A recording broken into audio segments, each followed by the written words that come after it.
Hukum diatur menurut selera orang yang sedang berkuasa, maka yang benar bisa jadi salah, yang salah bisa jadi benar. Kalau untuk rakyat, hukum itu tajam bukan main, cepat sekali dilaksanakan. Tapi giliran menengah ke atas yang gedean dikit berbuat salah, hukum tumpul. Tapi ada orang-orang tertentu yang agunannya palsu, jaminannya palsu, bawa kata belece, bukan cuma miliaran, triliunan kredit bisa keluar. Terluka rasa keadilan, hilangnya kesempatan. Rakyat cuma dapat kesempitan, jarang dapat kesempatan.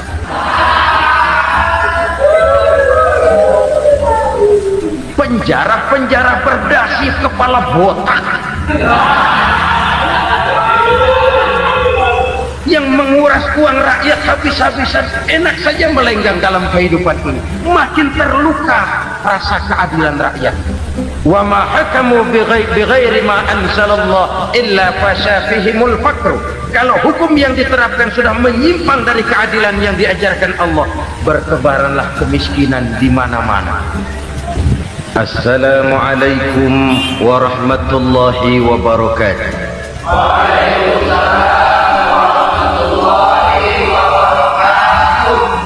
Bismillahirrahmanirrahim. Alhamdulillahi rabbil alamin.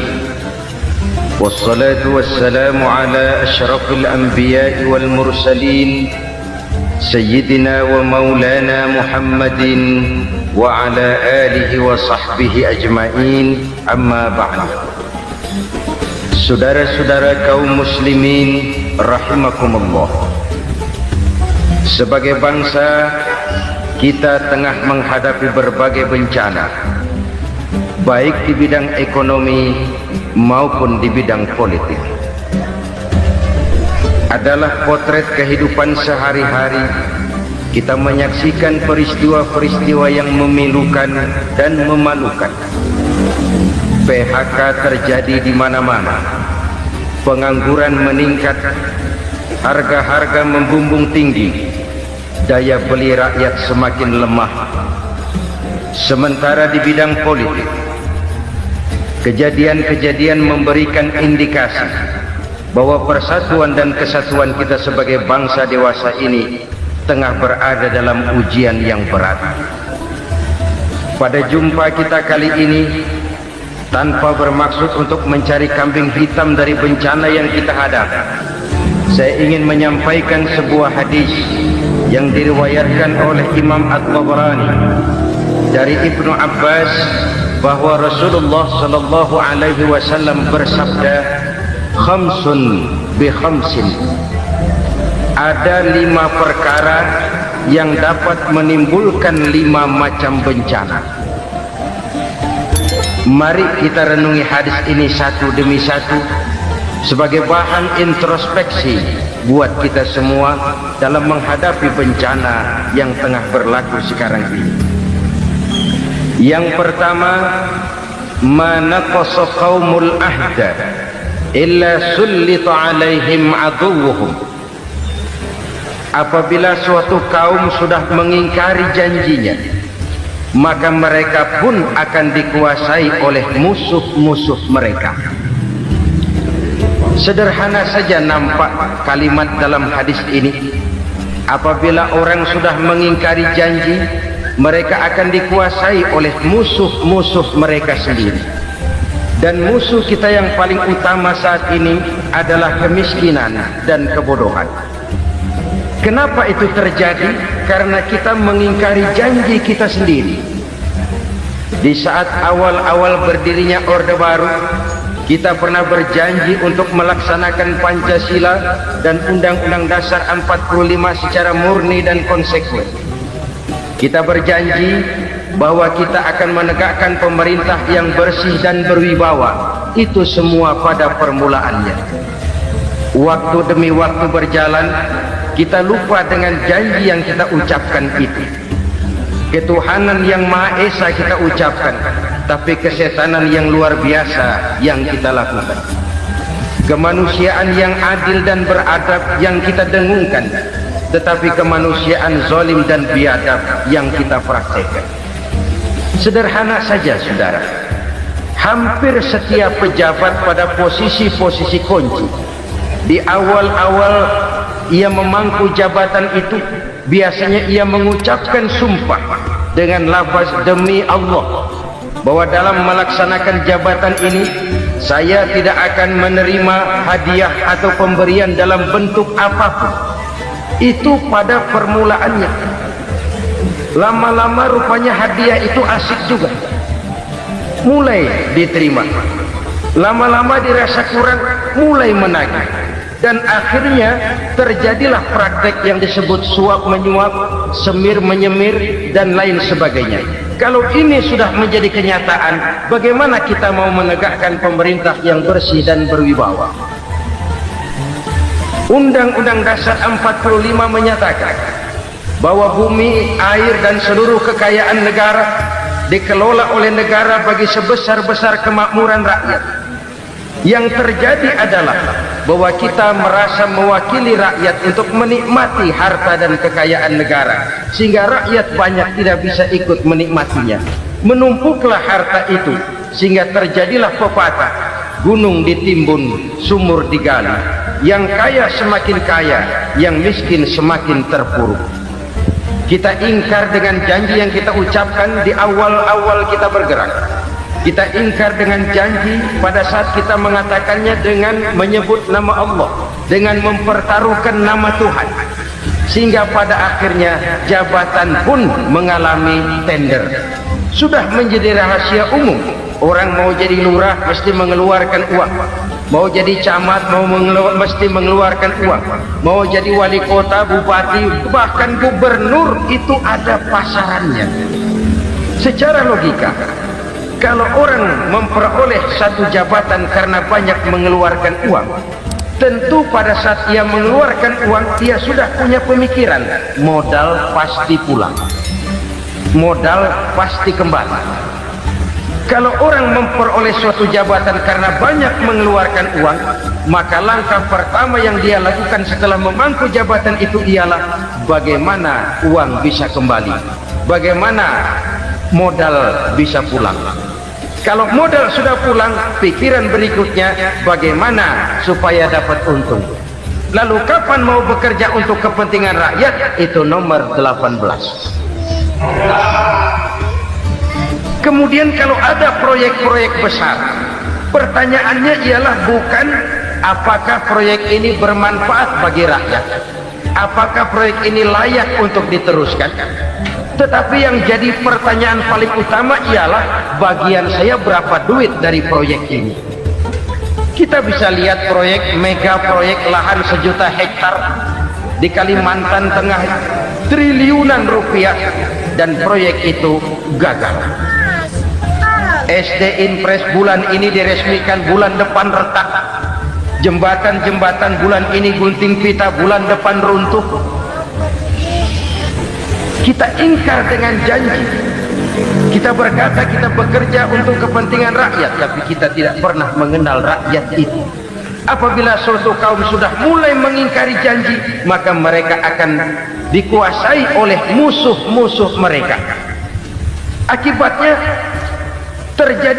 tersusunlah barisan-barisan sakit hati yang makin lama makin menjadi bola salju, menggelinding membesar, dan kemudian terjadilah hal-hal yang tidak kita inginkan lagi.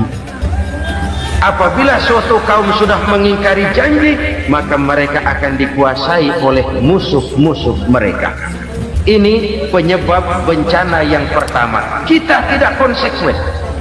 Tadinya kita dengan lantang teriak-teriak berantas korupsi, ganyang korupsi. Pada waktu kita belum mendapat kesempatan. Setelah kita naik punya kesempatan, rupanya korupsi enak juga dirasa. Terjadi pergeseran nilai, orang luntur, kehilangan idealisme awal. Lalu untuk menghibur diri, menutup kesalahan, kita gunakanlah pepatah bahwa tidak ada gading yang tak retak, bahwa kita harus mikul dhuwur mendem jero.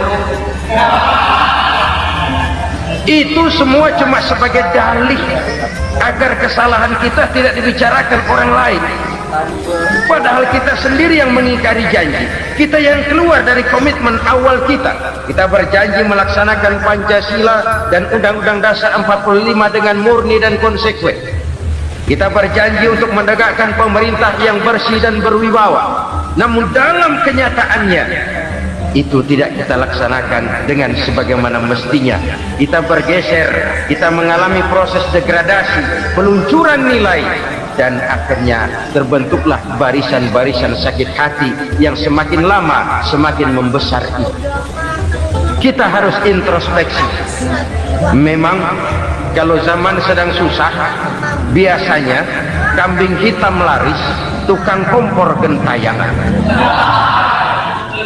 Itu dari dulu selalu mencari kambing hitam. Karena itu kita tidak bicara orang, kita tidak bicara siapa yang salah, kita bicara sistem, dan sistem itu bisa mengena siapa saja.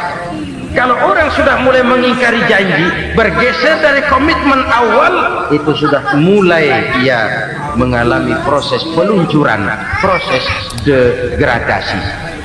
Ini penyebab yang pertama. Kita tidak lagi konsekuen bahwa bumi, air, sumber daya alam adalah milik negara, dikuasai oleh negara, digunakan bagi sebesar-besar kemakmuran rakyat. Ternyata rakyat yang makmur itu tidak merupakan gambaran yang menyeluruh dari rakyat kita. Undang-undang dasar kita menganut ekonomi kekeluargaan, tapi yang kita praktekkan adalah ekonomi keluarga. Kalau bukan keluarga nggak dapat proyek, kalau bukan keluarga nggak dapat macam-macam. Kekeluargaan kita rubah menjadi keluarga, timbullah penyakit nepotisme. Kita bergeser, kita ingkari janji, dan kita anggap kita atasnamakan rakyat.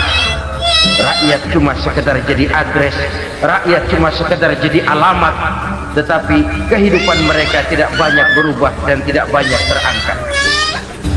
Kaum muslimin rahimakumullah, ini penyakit yang pertama, penyebab bencana yang pertama. Yang kedua, kata Nabi, wa ma hakamu bighairi ma anzalallah. Apabila hukum yang diterapkan sudah tidak lagi bersumber dari hukum Allah, illa fasya fihimul faqr, maka akan bertebaranlah kemiskinan di mana-mana. Ini artinya apa? Apabila hukum tinggal sebuah stempel, apabila hukum sudah diatur menurut kepentingan, apabila hukum sudah tidak lagi ditegakkan secara adil, maka kemiskinan merambah di mana-mana. Hukum diatur menurut selera orang yang sedang berkuasa, maka yang benar bisa jadi salah, yang salah bisa jadi benar. Hukum dalam kenyataan hidup berlaku seperti pisau. Pisau itu kan saudara lihat, yang namanya pisau dimanapun itu tajamnya ke bawah, ke atas tumpul. Kalau hukum itu, kalau untuk rakyat, hukum itu tajam bukan main, cepat sekali dilaksanakan. Tapi giliran menengah ke atas, yang gedean dikit berbuat salah, hukum tumpul. Hukum pura-pura tidak dengar, akibatnya terluka rasa keadilan rakyat. Satu kasus rakyat diam, dua kasus rakyat diam, tiga kasus rakyat diam, kasus terakumulasi di hati rakyat, luka rasa keadilan, dan itu menjadi sumber bencana. Penjarahan kita tidak setuju itu, tapi kita harus melihat kausalnya. Itu kan tidak berdiri sendiri, itu kan karena terlukanya rasa keadilan rakyat. Melihat kesempatan ini tidak merata, rakyat ini yang ngajukan kredit ke bank, walaupun jumlahnya cuma jutaan, ratusan ribu, susahnya 17 juta.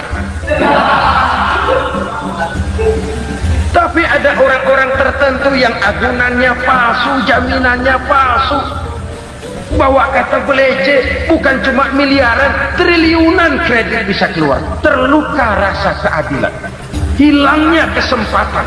Rakyat cuma dapat kesempitan, jarang dapat kesempatan. Dari lukanya rasa keadilan ini, Memang ya, entah lipstick, entah basa-basi, dibentuklah tim ini, dibentuklah badan pengawas ini, dibentuklah tim ini. Kalau membentur tahu, hancur tahu. Tapi kalau tim yang dibentuk membentur karang, bukan karangnya yang hancur biasanya, timnya yang bubar. Kenapa? Yang dibentur batu karang yang sangat keras. Kita main-main dengan hukum, kita tidak konsekuen dengan hukum, luka rasa keadilan, dan itu terakumulasi. Edi Tamsil, rakyat tahu, terakumulasi, menguap begitu saja. Kasus-kasus lain rakyat tahu, menguap begitu saja. Ketidakadilan terakumulasi, mengendap di hati rakyat, menunggu ledakan. Pada saat sungguh meledak, rakyat tidak bisa dibendung lagi. Oke, kita tidak setuju dengan penjarahan, tapi jangan melihat itu sebagai peristiwa yang berdiri sendiri. Kenapa itu terjadi? Kausalnya kenapa? Oke, kita tidak setuju memang, tapi yang dijarah oleh rakyat kan memang cuma untuk perut. Yang dijarahkan beras, yang dijarahkan televisi, yang dijarahkan kulkas yang masih bisa dihitung, yang memang real untuk kebutuhan rakyat. Penjara-penjara berdasi kepala botak yang menguras uang rakyat habis-habisan, enak saja melenggang dalam kehidupan ini. Makin terluka rasa keadilan rakyat. Apabila hukum yang diterapkan sudah menyimpang dari keadilan yang diajarkan Allah, fasyafihimul fakru, bertebaranlah kemiskinan. Aneh, memalukan, memilukan. Sebuah negara agraris yang katanya pulaunya hijau royo-royo, gemari palau jenawi toto tentem kertora harjo, yang tahun 93 pernah mendapat penghargaan dari FAO, Badan Pangan Sedunia, sebagai negara yang berhasil dalam swasembada pangan. Sekarang ini kita terpaksa betul beli beras dari Vietnam, beli beras ke Kamboja, beli kedelai dari Kamboja. Kenapa? Lahan sawah kita habis ditanami pabrik. Teknologi kita, teknologi loncatan yang non-applied, tidak terpakai oleh kita.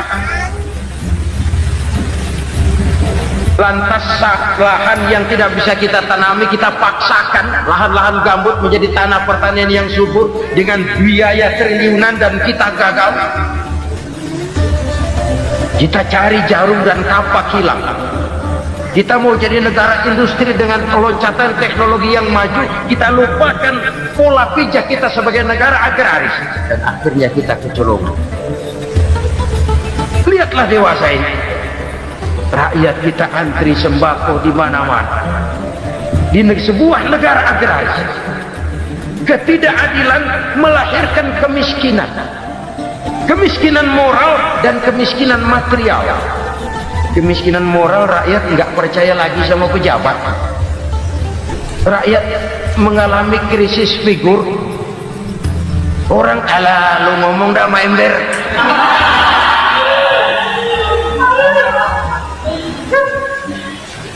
Penataran yang menghabiskan biaya miliaran itu melahirkan pejabat-pejabat korup. Pengawasan yang menghabiskan biaya miliaran itu ternyata impoten, mandul. Kemiskinan moral.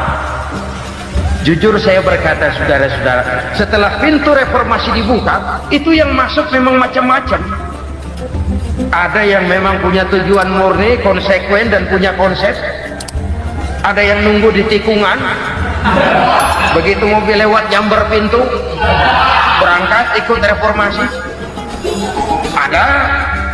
Ada yang memanfaatkan momentum, mumpung, untuk nyampein unek-unek, ngerti nggak, pokoknya ngomong. Sehingga keadaan semakin rancu, kebingungan semakin menjadi-jadi, masalah yang paling urgen tidak terselesaikan. Sekarang ini orang berpikir mendingan jadi pala ular daripada jadi buntut macan. Buntut macan memang hebat macan, tapi kalau buntutnya cuma ugel-ugel di belakang buat apa? Mendingan jadi pala ular kecil juga nyaplok. Artinya ya biar kecil juga kalau punya partai kan gagah. Lalu rame-rame bikin partai kayak bikin arisan. Orang makin mengalami dislokasi. Semua mau jadi pahlawan, semua mau nomor satu, semua ngomong. Iya kalau bidangnya, kalau bukan makin rancu. Marilah lewat kesempatan ini saya mengajak kita untuk tahu diri. Biarkan politisi ngomong politik, biarkan ekonom menata ekonomi, biarkan praktisi bicara soal hukum, biarkan rakyat munajat, istighfar, mohon pertolongan Allah. Tahu diri kita. Kalau memang ayam, kukuruyuk aja dah. Kalau memang kucing, ayo ngeong. Kalau kambing, silahkan ngembe. Udah tahu ayam, ngeong bunyinya. Suaranya palas, orang nggak ngerti, bingung, makin menjadi-jadi. Ibarat kesebelasan sepak bola bangsa kita sekarang ini, rame-rame mau bikin gol, kiper ikut nyerang sekarang. Memilukan dan bahkan memalukan. Wa ma hakamu bighairi ma anzalallah illa fasafihimul fakru. Kalau hukum yang diterapkan sudah menyimpang dari keadilan yang diajarkan Allah, bertebaranlah kemiskinan di mana-mana. Coba sekarang ini yang punya duit bingung, apalagi yang kagak punya duit. Yang pengusaha gede ngeluh, apalagi yang pengusaha pas-pasan. Yang kagak punya beras, yang punya beras saja masih bingung, apalagi yang nggak punya beras. Ini sudah demikian merata. Dulu kita kagum mendengar konglomerat kelas wadah, kelas-kelas yang seakan-akan cuma ada dalam khayalan mereka, punya kekayaan miliaran dolar, triliunan. Sudahlah, seolah-olah nggak terjangkau sama kita. Weh, ternyata yang gede-gede itu juga gede utangnya. Dan rontok satu demi satu. Ternyata rakyat selama ini cuma dialamatkan, cuma dijadikan address. Rakyat yang tidak banyak ngerti persoalan ini harus menanggung hidup ini begini berat, harus menanggung beban hidup ini begini tinggi, daya beli semakin lemah, semakin terpuruk dan terpuruk, sedang keadaan belum juga banyak berubah. Yang hutang sama luar negeri itu kan bukan rakyat kecil, Ciano. Yang banyak nyimpen dolar juga kan Ciano. Rakyat kecil bocah kampung mah jangankan nyimpen dolar, ngelihat juga tumben. Kemana kita mesti bercermin?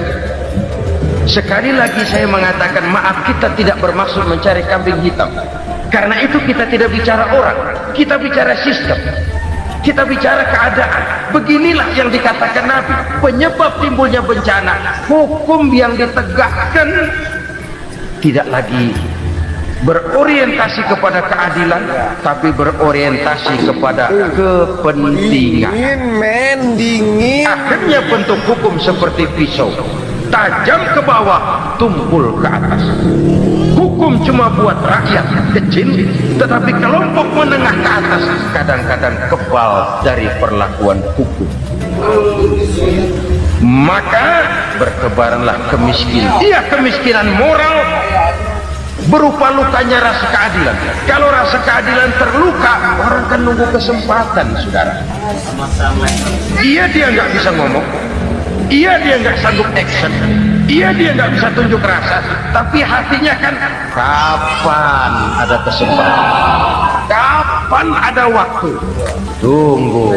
Hatinya mesti begitu, sehingga begitu ada kesempatan terjadilah hal-hal yang tidak terhindar. Dan itu ekses, bukan reformasi. Jangan seperti sebuah dialog saya dengan seorang abang beca. Saya bertanya, bang, ya, abang tahu nggak reformasi? Tahu, Ustaz. Apa? Pembakaran. Terus penjara. lalu perkosaan. Itu revolusi. Itu yang saya lihat. Itu yang dia lihat. Saya tentu tidak menyalahkan abang beca kita karena memang itu yang dia lihat dan sejauh itu wawasannya. Tapi ini indikasi bahwa banyak rakyat kita yang belum bisa menggunakan kebebasan secara bertanggung jawab. Padahal kebebasan tanpa tanggung jawab tirani. Sebuah contoh gampang-gampangan. Saya beli radio, saya setel di kamar saya, lalu saya bilang, ini radio gue. Yang beli gue, pakai duit gue setel di kamar gue, sekeras-kerasnya, gak ada urusan sama orang lain. Itu kata saya. Tetapi tetangga saya sebelah rumah kan boleh juga ngomong begitu. Kata tetangga saya, ini mata gue, yang ngantuk gue tidur di kamar gue, kenapa suara radio lu nyampe kemari? Artinya apa ini? Kebebasan saya nyetel radio dibatasi oleh kebebasan tetangga saya yang mau tidur. Tidak ada kebebasan mutlak. Kebebasan mutlak tanpa tanggung jawab kembali akan melahirkan tirani, kembali akan melahirkan pemaksaan kehendak. Dan itu lagi-lagi bukan demokrasi. Saudara-saudara kaum muslimin rahimakumullah. Ini penyakit yang kedua, lukanya rasa keadilan, terutama di kalangan rakyat kecil. Itu mengendap menjadi akumulasi dan menunggu giliran kapan bisa dimuntahkan. Dengan kata lain, rakyat itu udah banyak banget makan yang perutnya jadi enak, nyelam, kapan nunggu muntahnya. Udah begini banyak akumulasi yang mereka pendam di perut ini, sehingga ketika terjadi kesempatan itu sudah tidak terkendalikan lagi. Kita out of control. Saya tidak mentolerir sikap-sikap kekerasan. Bahkan saya lebih cenderung bahwa kalau di rumah kita banyak tikusnya saja racuni, jangan rumah dibakar. Bahwa ada korupsi, iya. Ada kolusi, memang. Ada nepotisme, tentu. Tetapi tikusnya saja racuni, jangan rumah dibakar. Masa mau ngusir tikus bakar rumah? Tikusnya lari, tikusnya selamat, rumahnya ewes-ewes.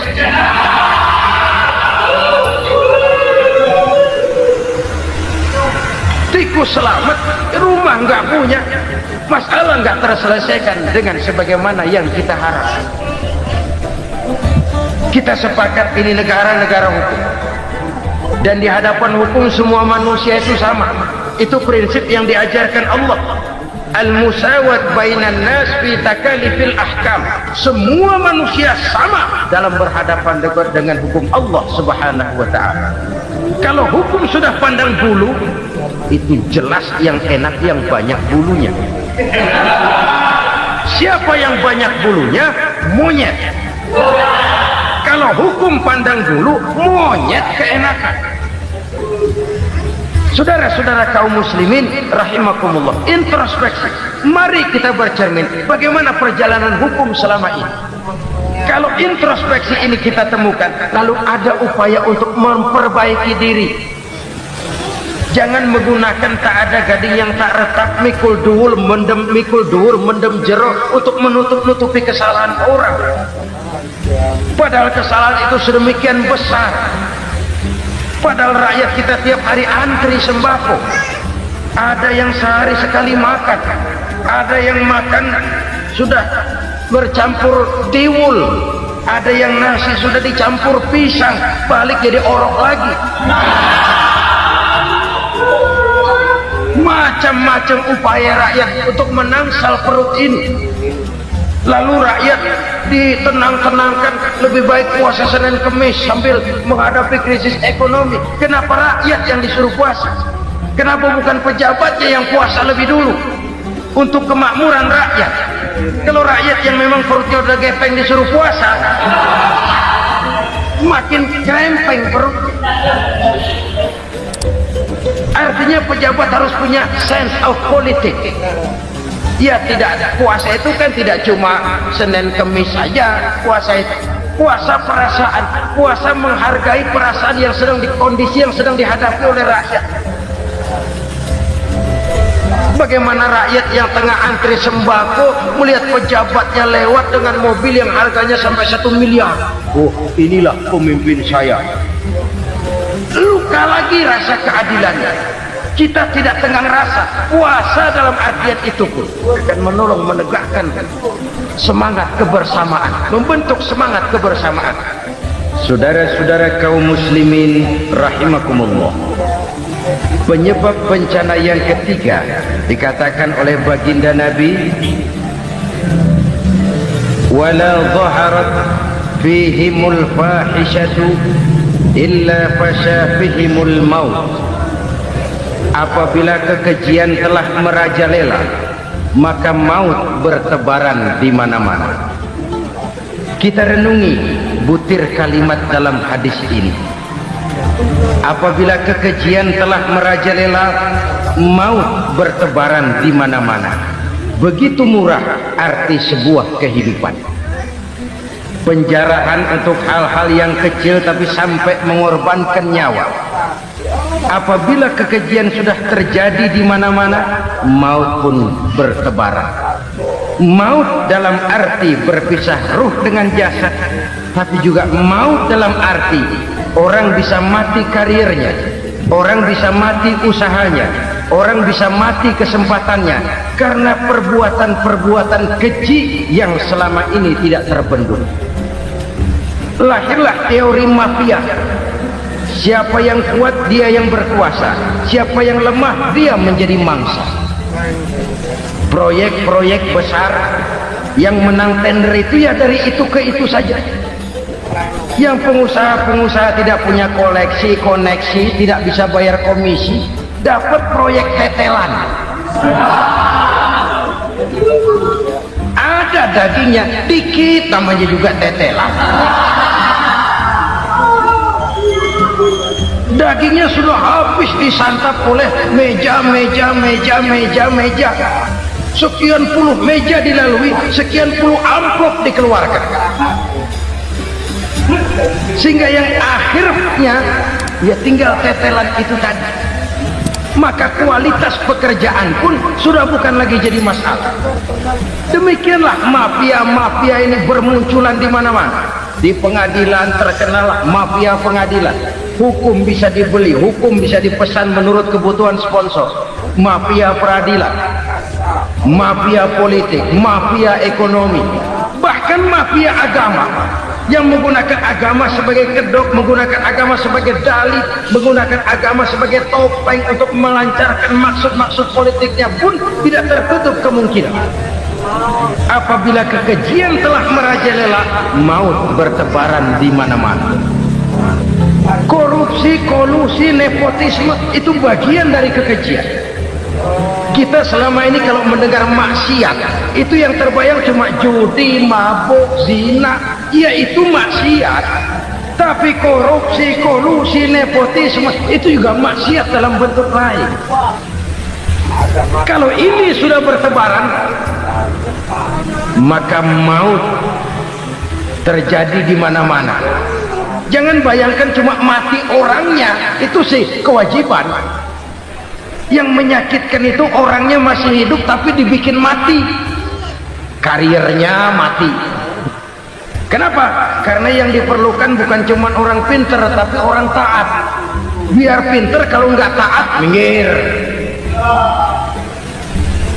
Biar bodoh, kalau taat bisa nyenangin atasan, bisa nyemur. Kumaha juragan wae ayo nama. Itu yang kadang-kadang dapat penghargaan. Tidak ada prestasi kerja kecuali bikin senang orang di atas. Kita lihat di desa-desa jalan rusak. Kalau ada berita pejabat anak mau turun, jalan rata sekali. Sampai tanah dari mana aja dikeruk buat ngeratain tuh jalan. Pejabat pulang legok lagi jalanan. Katanya kita kerja buat rakyat, nyatanya kita cuma melayani atas. Kenapa? Terjadi lingkaran setan. Seperti kata lagu Dul Sumbang itu, mahasiswa takut sama dosen, dosen takut sama dekan, dekan takut sama rektor, rektor takut sama menteri, menteri takut sama presiden, presiden takut sama mahasiswa. Lah muter balik lagi, lingkaran setan, lingkaran setan. Saudara-saudara kaum muslimin rahimakumullah, kekejian yang merajalela, praktek-praktek mafia yang tertuang dalam kehidupan sehari-hari menyebabkan orang mati karirnya, jasad masih hidup, karir mati, itu menyakitkan. Mati bisnisnya. Rakyat kecil pernah senang ketika cengkeh booming, harganya bagus, rakyat banyak yang pergi haji. Lalu mau ditata, lahir tata niaga cengkeh, malah amburadul. Harga cengkeh jatuh, petani cengkeh kecil menjerit. Siapa yang untung? Segelintir orang. Masihkah kita pakai atas nama rakyat untuk kepentingan nasional, padahal yang nyanyi cuma segelintir orang? Masihkah kita mau bohongi rakyat ini dengan mobil nasional tapi bikinan Korea? Masihkah kita mau bermain verbalisme, bermain kata? Ini sebuah masa lalu yang tidak perlu terulang lagi untuk masa-masa yang akan datang. Kekejian merajalela, orang mati karir, bisa mati usaha, mati bisnis. Usahanya maju, dirangkul, hancur. Usahanya maju, dipukul, hancur, tenggelam. Bahkan yang memilukan dan memalukan badan-badan usaha milik negara itu dikebiri sedemikian rupa sehingga tidak menghasilkan hal-hal yang bermanfaat buat negara.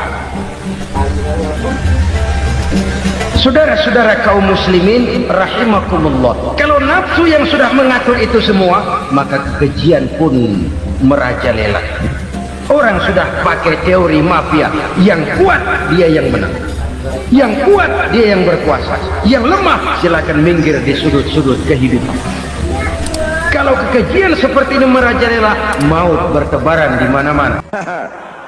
Innalillahi wa inna ilaihi raji'un. Kita lihat sajalah para petinggi kita sekarang bagaimana menyikapi hukum. Sebab saya dengar ada bargaining, orang takut teriak maling sapi karena DE maling wedus.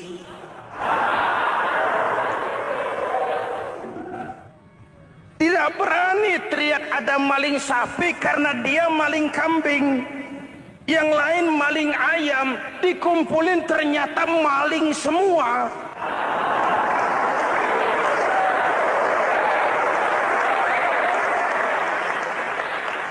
Muhammadin wa ala alihi wa sahbihi ajma'in, amma ba'du.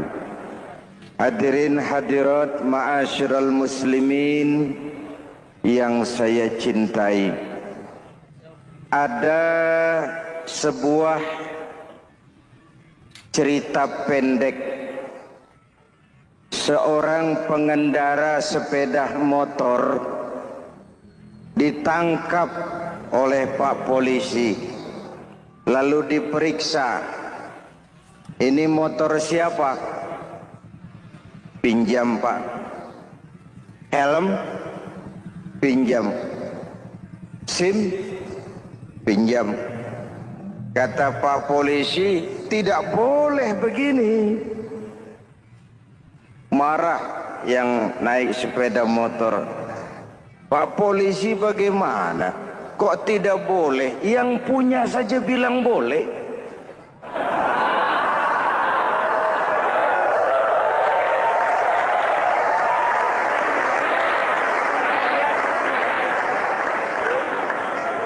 Cerita ini memberikan gambaran bagaimana masyarakat kita sekarang cenderung memboleh-bolehkan diri sendiri, melahirkan permissive society, masyarakat serba boleh dengan ukuran sakarepe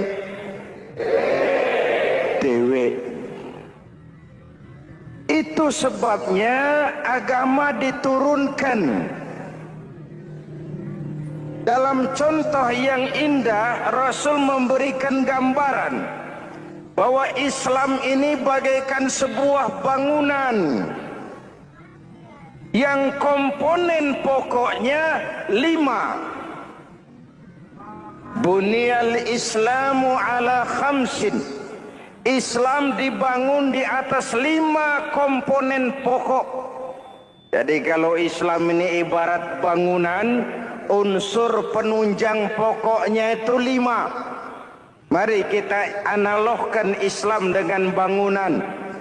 Kalau saudara akan membangun rumah, sebelum pasang tiang, pasang genteng, pasang jendela, apa yang lebih dulu dibangun? Fondasi. Kalau Islam ibarat bangunan, fondasinya adalah syahadatu an la ilaha illallah wa anna muhammadar rasulullah. Ini fondasi. Jikalau kuat fondasi, aman bangunan. Jikalau rapuh fondasi, lentur dan luntur bangunan.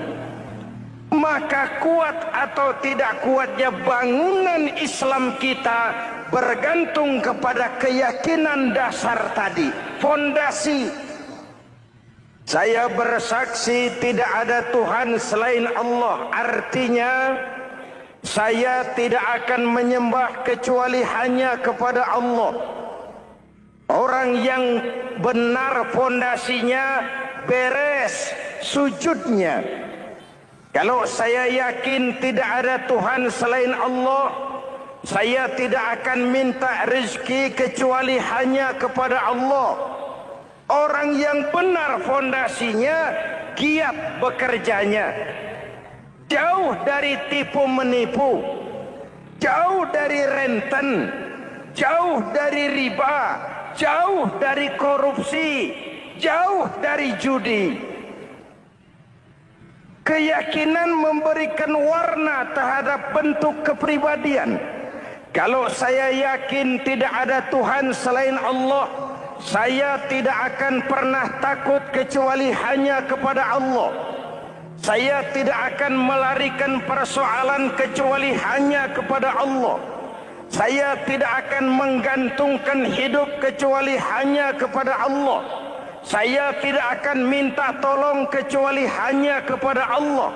Meresap ke dalam jiwa. Untuk keyakinan seperti ini, orang-orang tua kita dahulu berlinang air mata, bersimbah darah, bahkan berkorban nyawa, melaksanakan hijrah untuk mempertahankan keyakinan. Ini intan paling mahal dan ini mutiara paling berharga. Zaman boleh berubah, tapi pondasi tidak boleh goyah. Masa boleh berganti, tapi pondasi jangan sampai mati. Karena iman kita hidup, untuk iman kita berjuang, dan dalam iman kita ingin kembali menghadap Allah Subhanahu. Masih ingat cerita tentang Bilal? Masih? Mengulang kaji saja. Bilal itu budak sahaya. Ketika masuk Islam, dipanggil oleh majikannya. Bilal, ya bos, saya dengar kamu masuk Islam ya? Iya bos. Kok berani-beraninya kamu masuk Islam? Memangnya kamu budak siapa Bilal? Ya budak bos. Bos. Kamu kerja sama siapa? Sama bos. Bos. Yang gaji kamu siapa? Ya bos. Nah, kamu kan ngerti Bilal.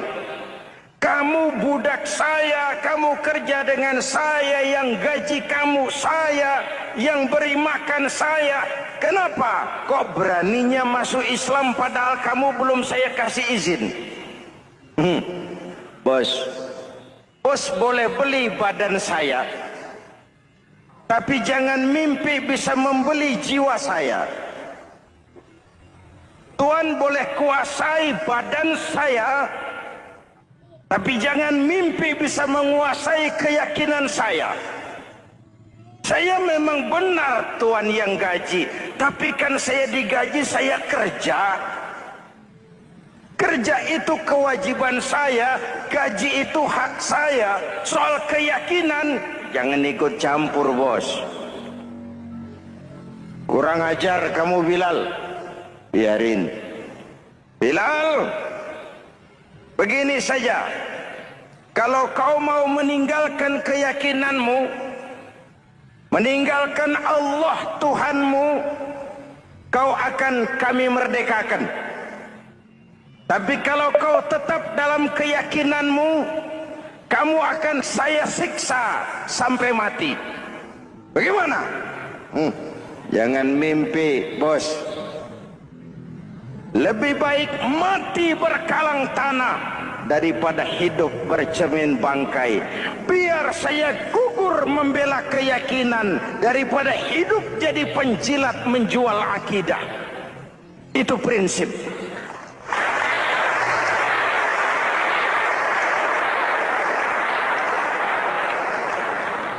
Gendeng kamu. Ayo, siksa. Tangannya diikat, dihimpit dengan batu berat, dijemur dengan terik matahari padang pasir, terkelupas kulitnya, mengalir darah dari sekujur badannya, pecah bibirnya. Ayo Bilal, tetap bertuhan Allah dan kau akan mati di sini, atau kembali ke agama lama, kau jadi merdeka. Dari bibir yang pecah itu cuma keluar Allahu Ahad. Bilal budak badannya, merdeka jiwanya, maka namanya ditulis dengan tinta emas dalam sejarah. Kita zaman sekarang merdeka badan kita, tapi sering budak mental dan jiwa kita, maka sejarah tidak pernah mau mencatat kita.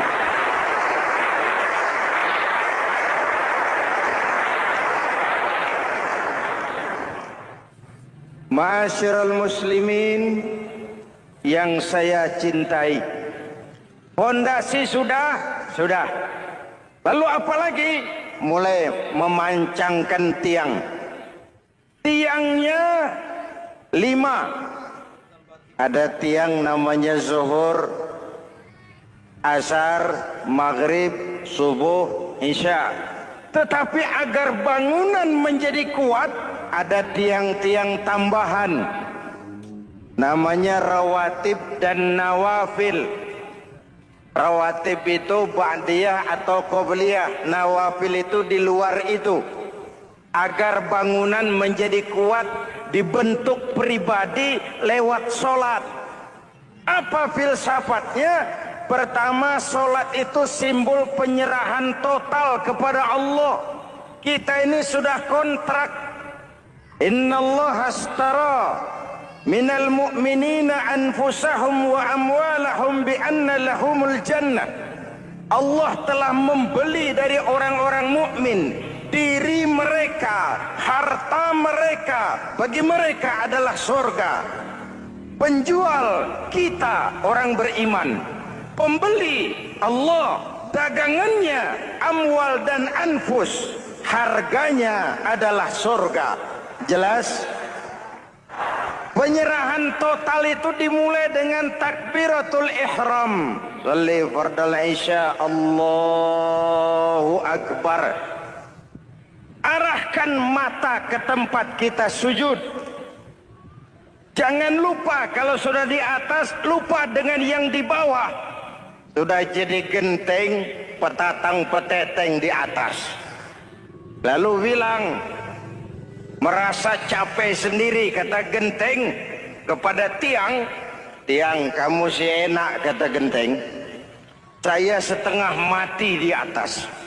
Kehujanan, kepanasan, kadang-kadang anak-anak nakal saya disambitin. Kata tiang, saudara genteng, ngomong jangan sembarangan ya.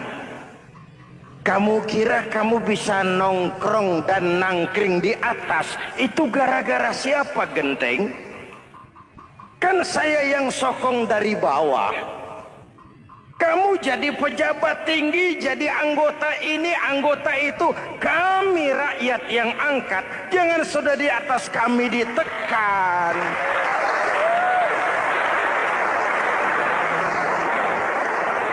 Jangan agama dijadikan topeng untuk kepentingan pribadi. Berpolitik untuk kepentingan agama, ayo. Tapi menjual agama untuk kepentingan politik, itu yang merusak agama.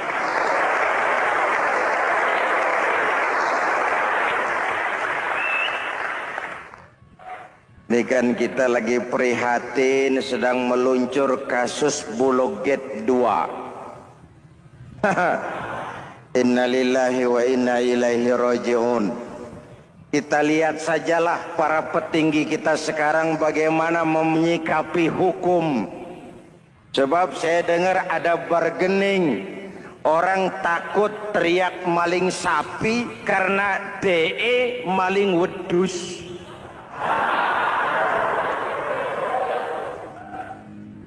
Tidak berani teriak ada maling sapi karena dia maling kambing. Yang lain maling ayam, dikumpulin ternyata maling semua.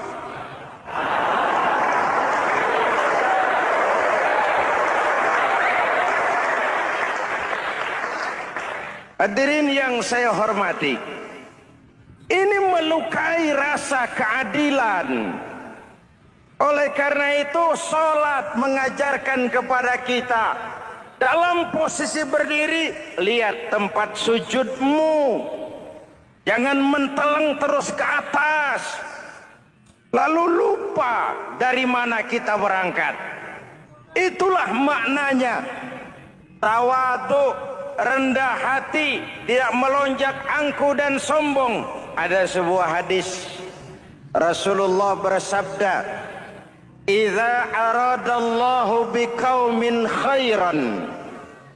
Apabila Allah menginginkan kebaikan kepada satu bangsa, apabila Allah menginginkan kebaikan kepada satu kelompok rakyat, walla alaihim khulama'uhum, maka yang naik jadi pemimpin adalah orang-orang yang santun, orang-orang yang lemah lembut, bukan orang yang menggunakan kekerasan dan tiran. Sedikit-sedikit main pecat, itu terlambat lahir. Mestinya lahir di zaman Hitler, mestinya lahir di zaman Benito Mussolini, atau kalau mau lebih klasik lagi, di zaman Fir'aun. Kalau Allah menginginkan kebaikan kepada satu masyarakat, satu bangsa, satu negara, naiklah orang-orang yang santun, yang ngayomi, yang menjadi solusi dan jalan keluar untuk kepentingan rakyatnya, mampu memberikan keteladanan. Tertarik dengan pidato Presiden Cina pada saat dilantik. Cina, Presiden Cina pasti tidak tahu Pancasila,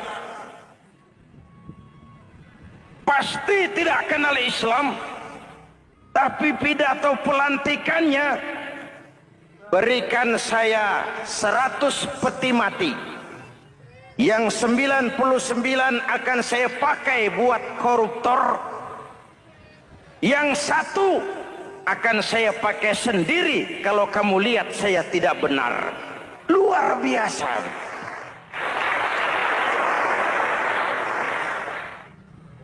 Yang diperlukan sekarang ini keteladanan. Hulama'uhum, sikap ngayomi, mencari jalan keluar, bukan memamerkan kekuasaan, memamerkan kekuatan, arogansi, menghormati perbedaan. Itu ciri demokrasi. Lalu wa qada bainahum ulama'uhum, yang memutuskan hukum adalah pakarnya, ulamanya, mengambil keputusan secara profesional sehingga rakyat beroleh apa yang namanya kepastian hukum, merasa hidup terlindungi, aman dan nyaman.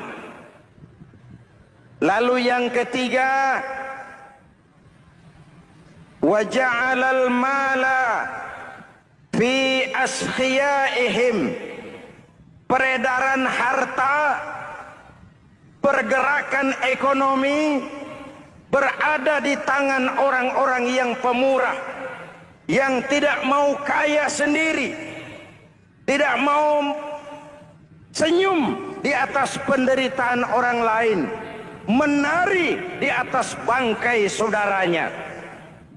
Hadirin yang saya hormati, ini cirinya.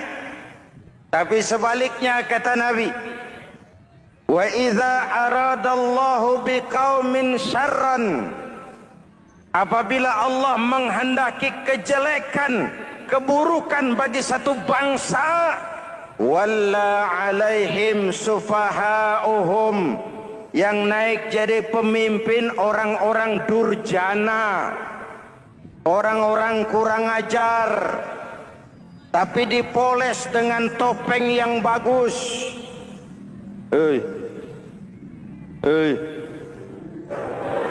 Ini musim topeng. Musim apa? Topeng. Topeng itu apa perlunya? Menyembunyikan wajah asli. Sekarang ini Dracula berwajah Arjuna.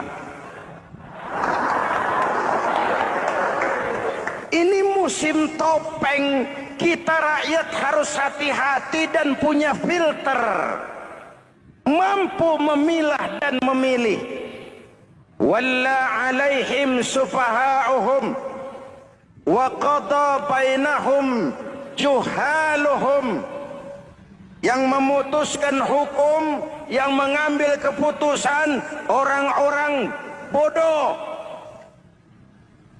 Wa ja'alal mala fi bukhalaihim, peredaran harta, peredaran ekonomi jatuh di tangan orang-orang yang bakhil, yang tidak punya konsep menciptakan kemakmuran yang merata bagi seluruh rakyat Indonesia.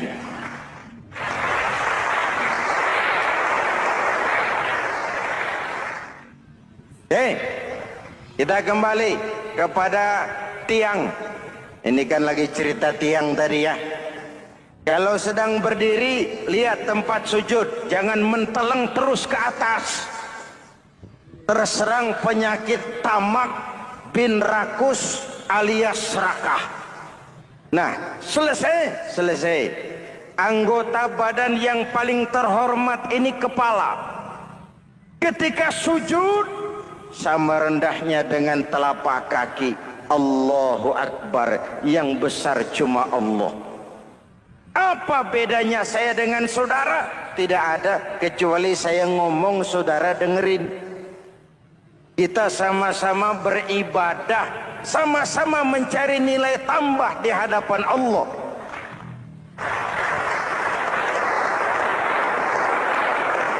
Apa saya lebih penting dari saudara? Belum tentu. Apa saya lebih hebat dari saudara? Belum tentu. Perasaan lebih penting, lebih hebat, lebih jago setan. Jelas? Ayo tundukkan kepala. Dia sama rendahnya dengan telapak kaki kita. Yang besar cuma Allah. Allahu Akbar. Lalu diakhiri dengan menebarkan salam. Assalamualaikum warahmatullah. Assalamualaikum warahmatullah. Menebarkan salam. Mewujudkan rasa aman, damai, bukan menimbulkan keresahan. Hadirin yang saya hormati, ini karakteristik kita. Selesai sholat, kembali ke masyarakat, ajaran salam diterjemahkan. Apa? Rasulullah sallallahu alaihi wasallam bersabda, "Ufsus salam, wasilul arham, wa at'imut ta'am, wa sallu bil laili wan nasu niyam, tadkhulul jannata bisalam." Pertama, ufsus salam, tebarkan salam. Tebarkan salam itu bukan cuma kalau ketemu orang assalamualaikum, assalamualaikum. Iya, itu zahirnya. Tetapi hidup di tengah masyarakat memberikan rasa aman, rasa damai, menjadi pengayom bagi lingkungan, menjadi rahmah bagi semesta. Dalam Islam jangankan manusia, binatang saja dilindungi kok. Betul? Betul? Coba kalau belajar istinja itu kan makruh buang air kecil di tanah yang berlubang. Kenapa? Pertama, melindungi binatang yang ada dalam lubang. Siapa tahu di lubang yang saudara kencingi ada semut sedang rapat. Membahas Buloget jilid 2. Apa dosanya lalu mati dikencingi? Ini namanya rahmatan lis semut. Binatang saja dilindungi. Ada hadis, kalau kamu menyembelih hewan, sembelilah dengan cara yang terbaik. Jangan menyembelih ayam dengan pisau tumpul.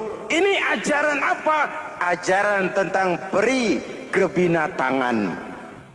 Rahmatan, memberikan rahmah, salam, keselamatan dan kedamaian kepada masyarakat lingkungan. Itu misi seorang muslim.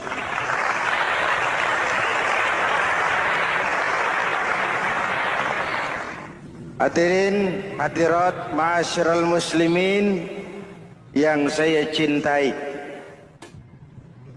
saya kembali kepada pesan Nabi tadi itu. Pertama, ufsus salam, sebarkan salam. Sekarang ini kan yang banyak sebarkan isu, sebarkan fitnah, hancurkan nama baik orang, hantam orang di mana-mana. Padahal yang diajarkan ufsus salam, sebarkan perdamaian, bukan permusuhan. Cari kebenaran, bukan kemenangan. Lalu yang kedua, wasilul arham, sambungkan silaturahmi, tegakkan semangat kekeluargaan dan persaudaraan. Karena kita sudah diikat dengan tali akidah. Mari kita saling bertanya setelah lewat hari-hari yang dimana kita seperti saling berhadapan, seperti tercabut dari akar budaya kita sebagai bangsa. Semangat gotong royong, semangat kekeluargaan makin lentur dan luntur, dan perlu kita angkat kembali ke permukaan. Silul arham, sambungkan semangat silaturahmi. Wa at'imut ta'am, berikan makan orang-orang yang kelaparan. Mempunyai kepekaan dan kepedulian. Jangan menari di atas penderitaan orang. Jangan tersenyum di atas isak tangis tetangga. At'imut ta'am, mempunyai kepedulian yang tinggi. Wa sallu bil laili wan nasu niyam, Bangunlah di keheningan malam ketika orang sedang tidur. Istilah saya, kalau mau telepon Allah, jangan lupa nomor teleponnya, 44342. Jumlahnya 17. Zuhur, asar, maghrib, isya, subuh, 44342. Jangan ragu-ragu, kalau angka cukup, telepon sambung. Kalau angka kurang, hati-hati salah sambung. Pak, mau sambung yang lebih cepat bagaimana? Bisa, selain nomor itu, coba pakai sambungan langsung jarak jauh. Namanya SLJJ. Kapan? Tengah malam. Kenapa tengah malam? Lebih murah. Lebih murah. Saluran kosong, telepon jarang yang pakai, orang banyak tidur. Wa minal laili fatahajjad bihi nafilatan lak asa ayyab'athaka rabbuka maqaman mahmuda. Nun, di keheningan malam bangun. Seperti bapak-bapak, ibu sering bangun tengah malam ya Bu? Ya. Ngapain? Kalau bangun tengah malamnya sih saya percaya, cuma urusannya apa? Kira bangun tengah malam mau tahajud, malaikat sudah mau nulis, cuma buang air kecil, tidur lagi. Hampir salah tulis saya.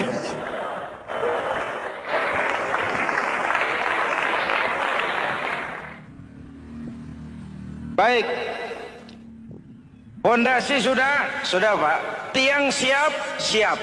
Lalu apa lagi? Rumah itu supaya ada batas, perlu pagar, dinding, tembok.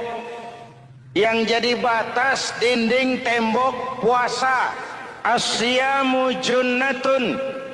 Puasa adalah dinding, benteng yang menyelamatkan manusia jangan sampai menyentuh wilayah lain. Ada batas-batas dan norma yang diindahkan. Selesai tembok, dinding, selesai. Pagar, selesai. Lah rumah itu supaya bersih kan harus ada kamar mandi, jendela, pintu yang fungsinya membersihkan. Zakat, kalau dia zakatul mal, dia bersihkan harta kita. Kalau dia zakatul fitrah, dia bersihkan jiwa kita. Kalau dia zakatul tijarah, dia bersihkan bisnis kita. Kalau dia zakatul ma'adin, dia bersihkan barang tambang kita. Karena itu dalam kitab-kitab fikih dikatakan zakat itu adalah harta yang tu'khazu min aghniyaihim wa turaddu ila fuqaraihim. Diambil dari yang kaya, diserahkan kepada yang miskin.